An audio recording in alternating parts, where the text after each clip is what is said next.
Hello friends, welcome to my channel. இன்றைக்கி நம்ம ஆரி ஃப்ரேமில் கிளாத்தை எப்படி ஃபிட் பண்ணலான்னு பார்க்கலாம். அதுக்கு நம்ம இப்போ 18 இன்ச் ஃப்ரேமு நான் எடுத்திருக்கேன். ஃப்ரேம் ரெண்டையும் தனித்தனியாக எடுத்துட்டு கீழே உள்ள பகுதியை மட்டும் தரையில் வச்சுக்கோங்க. அதுக்கப்புறம் நம்ம கிளாத்தை எடுத்து அதை நல்லா சுருக்கங்கள் இல்லாமல் இப்படி எடுத்து விட்டுருங்க. நல்ல சுருக்கங்கள் போனதுக்கப்புறம் நம்ம மேலே உள்ள பகுதியை அதில் வச்சுக்கலாம். அந்த மேலே ஸ்க்ரூ மாதிரி கொடுத்துருக்காங்க பார்த்தீங்களா, அதை லூஸ் பண்ணிவிட்டு நம்ம ஆரி ஃப்ரேமை கரெக்டாக ஃபிட் பண்ணிவிட்டு அதை டைட் பண்ணிக்கலாம். இப்போது இந்த இருக்குது பாருங்கள், இந்த ஸ்க்ரூவை நல்லா டைட் பண்ணிடுங்க. பண்ணினதுக்கப்புறம் நம்ம இடது கையில் ஃப்ரேமை பிடிச்சிட்டு வலது கையால் கொஞ்சம் கொஞ்சமாக அந்த துணியை இப்படி எடுத்து எடுத்து விடுங்க. இடது கையில் ஃப்ரேமு கரெக்டாக பிடிச்சிக்கோங்க. பிடிச்சிட்டு மெதுவாக கொஞ்சம் கொஞ்சமாக ஒன்றையா அப்படியே எடுத்து விடுங்க. சுருக்கங்கள் எதுவுமே இருக்கக்கூடாது. கிளாத் அப்போ தான் நல்லா டைட்டாக இருக்கும். நம்ம ஆரி ஒர்க் பண்ணும்போது கிளாத் நல்லா டைட்டாக இருந்தால் தான் நம்ம அதை ஃப்ரேமை ரிமூவ் பண்ணும்போது நமக்கு சுருக்கங்கள் எதுவும் விழாது. அதுக்காக தான்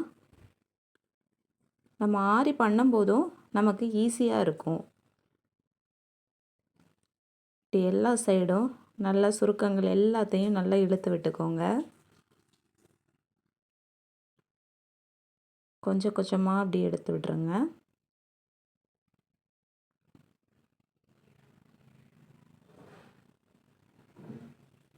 இதே போல் எடுத்து விட்டதுக்கப்புறம் நம்ம சென்டரில் இப்படி தட்டி பார்த்தா ஒரு சவுண்டு கேட்கும். அது கேட்டுச்சுன்னா நம்ம கரெக்டாக ஃபிட் பண்ணியிருக்கோன்னு அர்த்தம். சரி, இதை நம்ம ஸ்டாண்டில் எப்படி வைக்கலான்னு பார்க்கலாம்.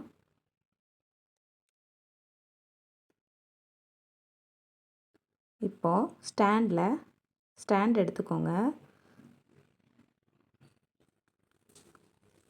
இது இரும்பு ஸ்டாண்டுங்க. இதில் எடுத்து எல்லா கிளாத்தையும் நம்ம இப்படி நீட்டாக எடுத்து விட்டதுக்கப்புறம் கீழே கிடக்கிற கிளாத் எல்லாத்தையுமே நம்ம நீட்டாக நல்லா ஃபோல்டு பண்ணி ஒரு ஊக்லேயோ இல்லைன்னா கிளிப் மாதிரி எதுலேயோ வச்சு நீங்கள் அதை ஃபோல்டு பண்ணிக்கணும். அப்போ தான் நம்ம ஆரி ஒர்க் பண்ணும்போது நமக்கு டிஸ்டர்பன்ஸ் எதுவும் இல்லாமல் இருக்கும். இப்போ நான் பண்ணுறேன் பாருங்கள். எக்ஸ்ட்ரா இருக்க கிளாத் எல்லாம் நல்லா மடித்து விட்டுட்டு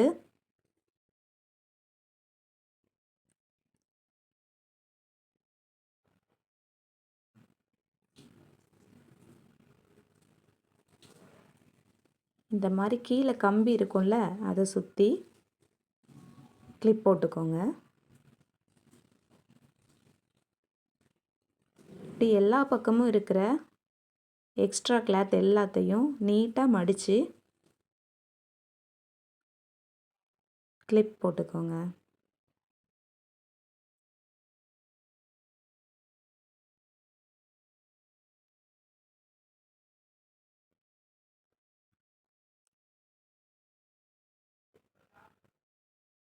அவ்வளோதான். இன்றைக்கி ஃப்ரேம் மாட்டுறது எப்படின்னு தெரிஞ்சுக்கிட்டோம்.